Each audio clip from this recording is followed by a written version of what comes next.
Not long ago, we looked at some of the genius ways you could skip entire levels in games. By taking advantage of these cheeky workarounds, you can get one step closer to the finish line with minimal effort. And you lovely lot had even more examples to share with us of ways you gamed the system both literally and figuratively. So get your notepads at the ready to jot down these genius level skips as suggested by your fellow commenters. Along the way, beware spoilers for the following games.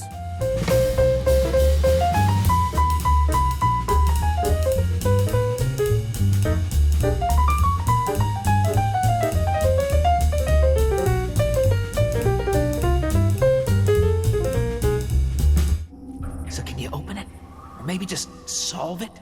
No, I can't do either. It's a lock designed by a man who creates machines that kill people. You can keep your money, I'm not touching it. Never mind. Maybe another time. Or not. Let's go. In the Dishonored series, you are constantly given the option to strike up deals with the locals to help you on your various missions. For example, when you reach the Dust District, the Grand Guard and the Howler Gang are in a turf war of sorts. If you deliver one leader to the other, they'll help you unlock the Jindosh lock, a complicated combination lock made by genius inventor Kirin Jindosh that's stopping you from reaching your next destination, Stilton's Manor. And you can't just Google the combination because it's different in every playthrough. And it's not like you're just going to sit there trying random combinations for as long as it takes just to brute force your way to the end of a level early, are you? Anyway, here's commenter Taylor Guster, who said, "No Dishonored 2? The part where you stand there for God knows how long messing about with the riddle for hours just to go through the big gate? Nobody? Just me? Okay." Indeed, rather than having to get past a bunch of enemies, you can just stand there spinning the tumblers until you get the combination. But that doesn't exactly count as hilariously simple, does it? A better and faster route would be to, like me, actually work out the code yourself. Alright, stop being so smug. No. See, the Jindosh riddle, the clue to help you unlock the door, is not actually a riddle, but a logic puzzle. These puzzles can be solved by drawing up a grid and table like this, which I did, and completing them like a big Sudoku. You read through the riddle and, through process of elimination, mark up the grid to work out where each woman in the scene was sitting, what colour she was wearing, what drink she was drinking, where she was from, and, most importantly, what heirloom she had, which is all that is needed to unlock the door and avoid any of that gameplay. Solve this and the door will open, skipping the Dust District and awarding you with a fancy achievement called Eureka.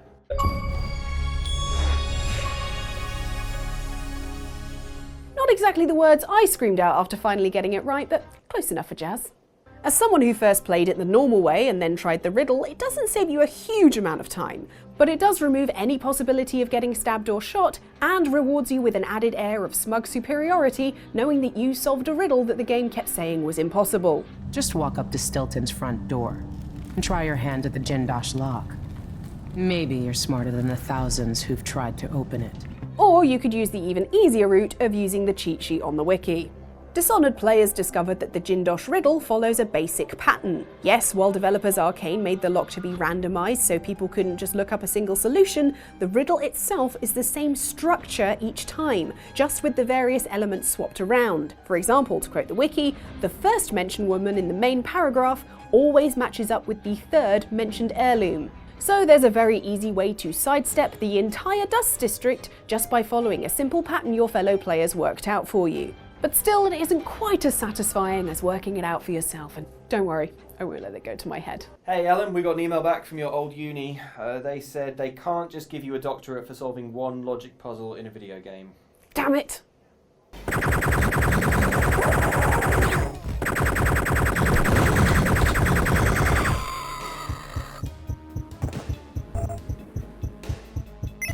Duke Nukem 3D is definitely not known for its subtlety.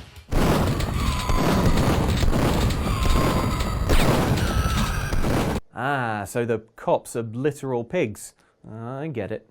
So of course this game has a rather explosive get-around for one of its levels, as shared by commenter Matthew McGeehan. You could skip Hotel Hell in Duke Nukem 3D by dropping a bomb where you started.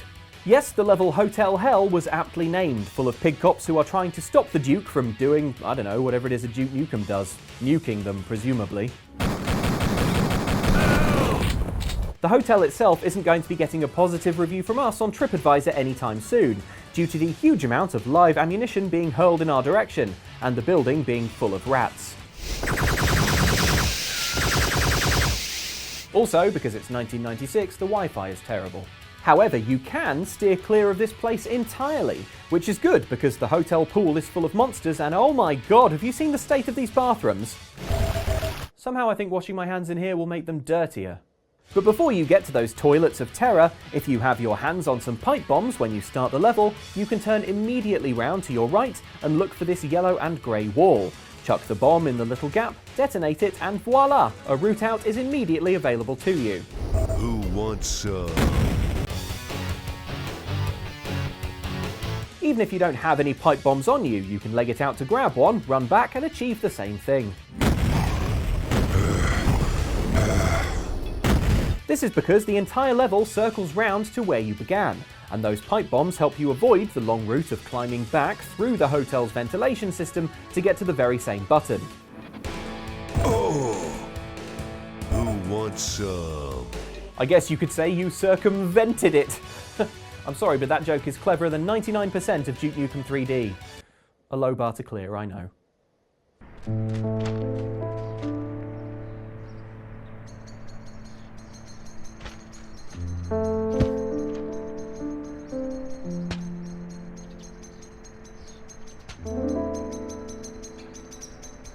So often you wake up and think, what would life be like without bones? Okay, just me? Well, if you wanted an idea, you can play Human Fall Flat, a platforming puzzle game where all the characters seem to have insides made out of pool noodles. This game is all about using these wobbly walkers to creatively work your way through its levels, but one of its cheekiest skips is in its very first level, as pointed out by Animaniac 461. Human Fall Flat. There's even an achievement for Take a Big Shortcut in the level Mansion. Yes, this level wants you to go through this very obviously marked door. They will push every button they see. Oh really? Every red button? Don't be too sure about that, Mr. Narrator. Because if you look to the left of the big red button, you will spot the end of the level. And guess what? You can jump straight to it.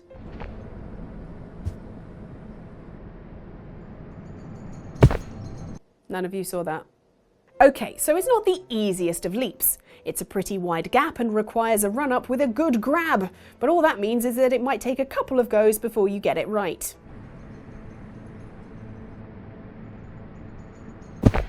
That was purely a demonstration of what not to do. Once you get it, you'll not only have cut off an entire chunk of this level, you'll also be awarded with that sparkly achievement mentioned by Animaniac 461.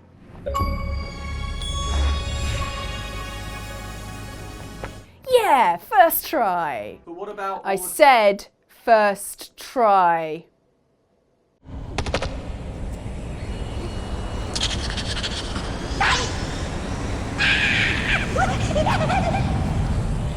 This is as far as I can go. Roger that.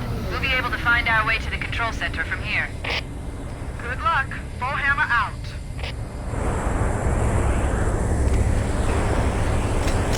Master Chief is a lot of things. 7 feet tall, encased in green armour, and it turns out a big fan of cheese. That is, if you go by this 14-foot wheel of camembert cheese of a level skip pointed out by commenter James Phillips.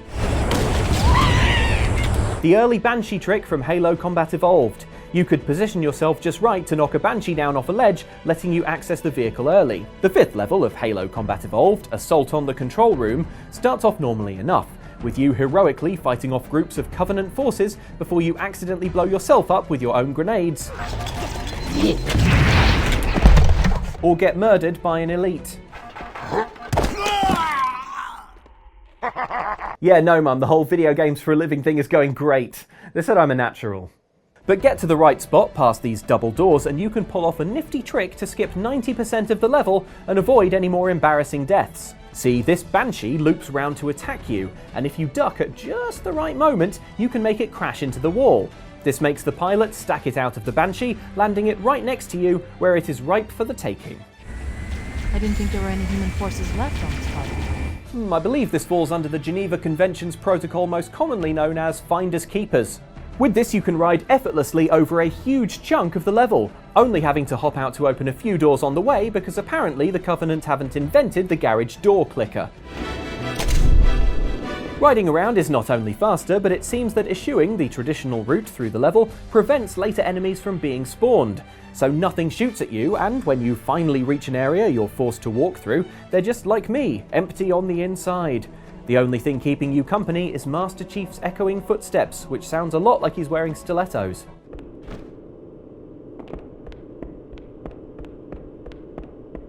Or he's got a tiny horse with him. No spawning enemies also means that you can easily steal this unguarded Banshee on a subsequent ice bridge, allowing you to fly to the end of the level still completely undisturbed except for some more door panels.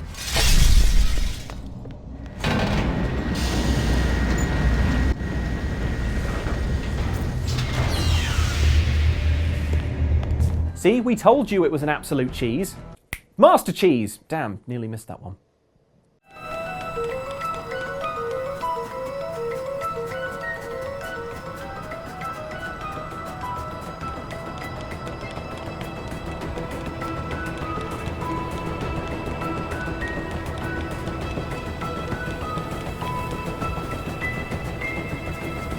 In Time is a 3D platformer so sweet, it'll immediately give you cavities. Hey! Huh? I'll take you.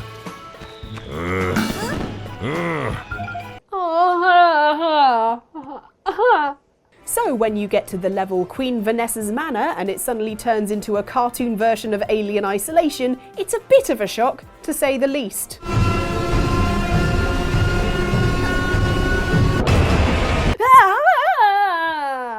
Fortunately, there's a way to give it a miss, as pointed out by commenter Meg. In Queen Vanessa's Manor, there's a hidden tunnel you can crawl through to skip pretty much the whole level. Yes, for everyone who is just enjoying themselves and doesn't want to have to contend with the nightmare shadow lady that you can only cower in fear from, there's a clever and simple workaround when you reach this haunted manor.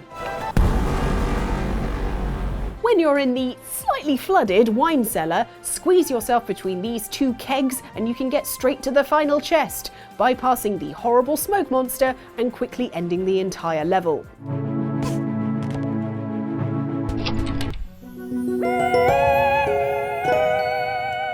This is a genius level skip on two, levels. The players are smart for finding it, and the developers are smart for implementing it after they presumably realised, hey, the tone of this area is a lot darker than everything else. Maybe we should put in a secret workaround for anyone who really cannot deal with this whole extended forced stealth ordeal.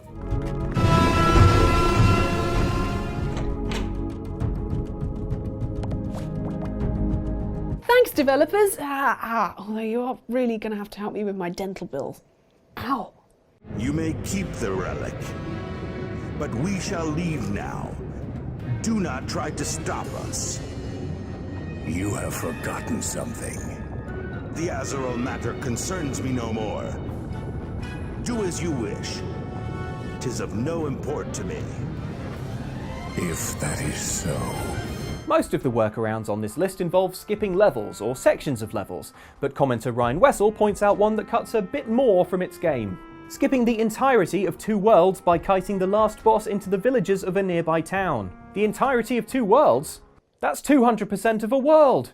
Big Bad Gandahar was named presumably when someone spliced the names Gandalf and Bilbo together and then laughed at their own joke. But there's also a laughably easy way to defeat him, and end the game a couple of dozen hours early. Which is probably for the best really, because Two Worlds is not a very good game.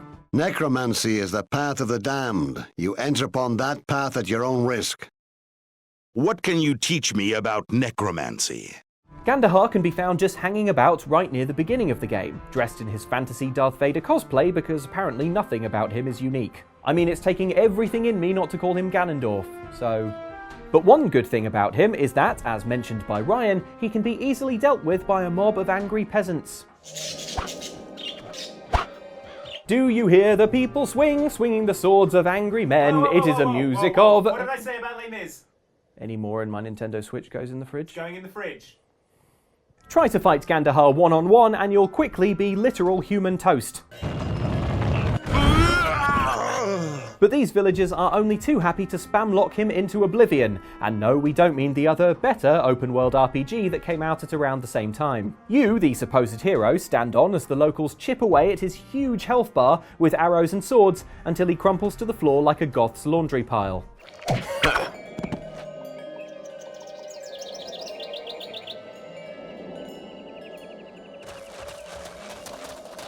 All that's left for you to do is walk up and claim your 100 experience points and be whisked into a no-context cutscene from the seemingly much more exciting endgame.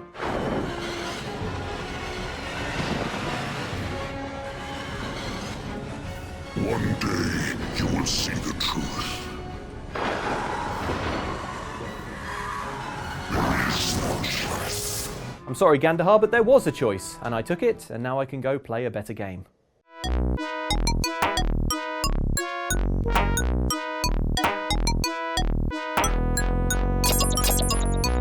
The James Pond series is what you get when you come up with a pun title so good that you just have to make it into a video game, even if you have no good ideas. For example, in Conceptual Nightmare James Pond 2 codename Robocod, instead of a weird mix of international man of mystery and part machine man of the law, you got a fish with an extending torso collecting toys at Santa's workshop. What even was the 90s? Yes, this game was less Goldfinger and more Goldfish, although Mr. Pond himself was allegedly, canonically, a mud skipper. One of these guys. I mean, it's not our biggest problem with the game. You guided this small fry around as he fought off snakes, stretched his cyber body to climb across gaps, and got trampled to death by a knockoff Bertie Bassett.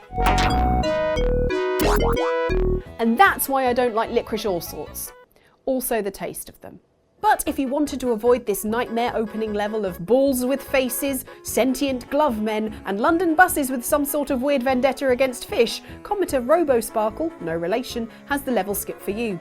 In James Pond 2 Robocod, you can easily skip the first level by going left instead of right. The exit to the stage is just there. Yes, if in that first level you ignored the big red arrows telling you to go to your right and went the other way, there was an exit waiting for you about 5 pixels off screen. Well, he doesn't look like a mud skipper, but he's definitely a level skipper. I'll sieve myself out. So, those were even more cheaty level skips that were so brilliant you can't even be mad, and you're darn clever for finding them if you found any of them, and thank you for suggesting them in the comments. If you can think of any more, pop them in the comments, and if they're enough, we'll make this video again, because it's a really fun one, turns out. But thank you for watching very much, and look, this purple thing is called the subscribe orb, and it is very powerful, and if you don't click it and subscribe, well, I mean, I can't be held accountable for what it'll do and watch these videos, but do appease the orb.